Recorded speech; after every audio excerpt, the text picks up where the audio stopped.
আসসালামু আলাইকুম। তো আজকে আবার অনেকদিন পরে আড়াইলা বাজার চলে আসছি। তো আঙ্কেলকে এখানে একদম পেয়ে গেছি গাছ প্রেমিক। তো এই যে গাছ প্রেমিক আঙ্কেল বসে আছে এখানে। আঙ্কেল, গাছটা রোপণ করেন। আমাদের উদ্দেশ্য হলো গাছ লাগানো, সুন্দর একটি দেশ গড়ে তোলার। তো এই জন্য আমরা বিভিন্ন জায়গায় যাই, গাছ ফ্রি দেই, ঠিক আছে? তো আপনার কাছে আর এই করলাম না, এটাও আপনার জন্য গিফট। তো আমরা চাই এই গাছটি রোপণ করবেন, আরো অনেক গাছ রোপণ করবেন, ঠিক আছে? তো খোদা হাফেজ, ভালো থাকবেন। আমার বাড়ি দেখবেন একটু। আপনার বাসা কোথায়? এই সামনেই। তা আমি তো বললাম আপনার আশেপাশে কিনা, আপনি তো বলেন না দূরে। না না, আশেপাশে। আচ্ছা আচ্ছা আশেপাশে যাওয়ার সময় ডান পাশে গেট করা বাড়িতে। আচ্ছা, ডান পাশে। ডান পাশে। আচ্ছা ঠিক আছে, সমস্যা নাই, ইনশাল্লাহ। আমরা এখানে বিভিন্ন অনেক গাছ দিয়ে গেছি, ঠিক আছে, এর আগেও। দেন তো। তো তো আজকেও আসছি। তো আমরা চাই দেশটিকে আরো সুন্দর করে তোলার জন্য আর কি, গাছ প্রাকৃতিক সম্পদ বাড়ানোর জন্য। একটা লিচু চারা দেন দাদা।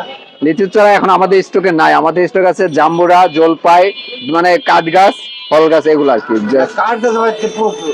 আচ্ছা আচ্ছা, ফল গাছে একটা নিলেন, তো আশা করি আরো বেশি গাছ রোপণ করেন। ফল গাছ একটা লাগাইছি, কদবেল লাগাইছি, জি, সবগুলো জামরুল লাগাইছি।